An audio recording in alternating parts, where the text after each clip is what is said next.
Hey guys, Kush here, back with another video. So today I want to talk about budget cameras you can get in 2021. So I'm mostly looking at Canon because that's what I personally use and that's what I'm shooting on right now, a Canon 200D.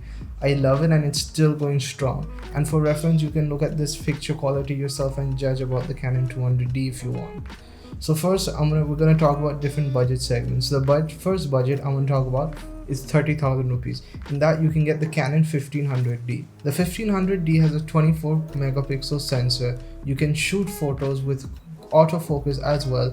While using the viewfinder, you get only 9 autofocus points, and the autofocus is a contrast detection autofocus. So depending on the scene, like for example, this scene, it will look at my face and it will look at the contrast here on my face different to the background, and look at the skin tones contrast and it'll focus on that.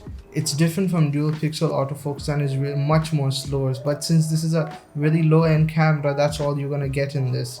I think for the budget it's fine. It will be slow, but it will get the job done. And for shooting videos, you can shoot 1080p up to 30 frames per second, but if you want 60 frames per second, you're gonna have to shoot at 720p. But according to me, I think 720p in 2021 is not good enough. If you know you're only going to shoot up to 30 frames per second, then you might consider this camera, as long as you're on a strict budget of 30,000 rupees. If you can extend your budget a bit more, you should consider my next option. That's going to be really good. So next, I want to talk about the Canon 200D Mark II. Not just the Mark II, the Canon 200D as well. They're almost the same camera. The only difference between both of them is the Canon 200D Mark II has 4K, but that comes with a 2.6 times crop, and there is no dual pixel autofocus in that as well. It has contrast detection as like the 1300D. So according to me, I don't think that's going to be really useful unless you get a super ultra wide lens like a fisheye 9mm lens, but that's going to be way too expensive, so that you can consider it useless. So you can even look at the 200D, the first version as well, if you want to save a bit more money.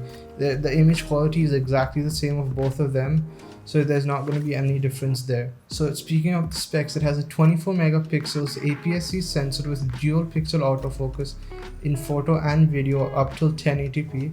On the photo side of things, while using the viewfinder, you have 9 autofocusing points, same as the 1300D. The ISO range is from 100 to 25,600 standard, but for my use case, anything above 1600, you get a lot of noticeable grain. And on video side of things, you can shoot at 1080p up till 60 frames per second with dual pixel autofocus, no constraints over there. That works really great on that side. So if you mainly are looking at video shooting and a camera that will last you a really long time until you're ready to upgrade to your next camera, you should consider the 200D. It's like the mid-budget 50,000 rupees. You'll get everything you'll need as a beginner. It'll be more than enough for you. So that's my personal recommendation. The next camera is not really for someone from a super beginner.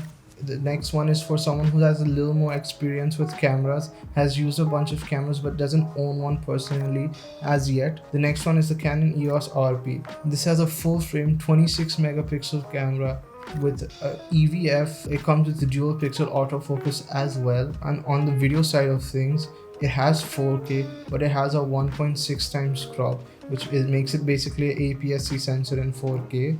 But it doesn't have dual pixel as well. It comes with contrast detection, which, as I said before, is not that great for video as it's really slow, but it's usable in a few scenarios. The 4K goes up to 30 frames per second, and in 1080p you have the full frame sensor up to 60 frames per second. So I would recommend this camera to someone who has a little more of a budget, because in the 84,000 that you pay for this, you're only getting the body, so you'll have to pay extra for a lens. It doesn't come in a kit with any lens, so if you are going to spend about a lakh and a half, you can consider this as your first DSLR. So in that, you can get a good camera and lens.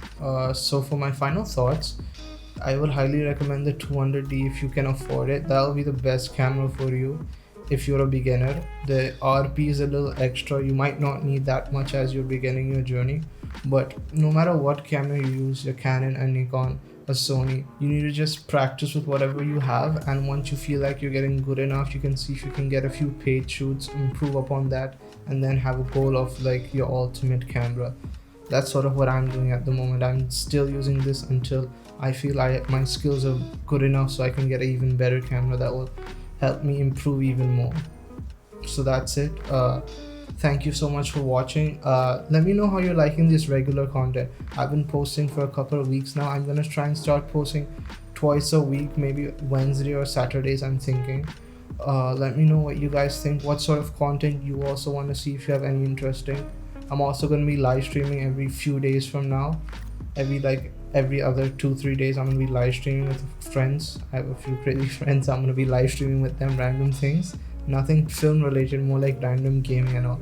I'm trying to create more of a lifestyle tech channel, some sorts of that, lifestyle tech film, something like that. I'm still not sure. I'm really in the starting phases of things. So let me know what you guys think, what you think you want to see from me. Thank you, and see you in the next video.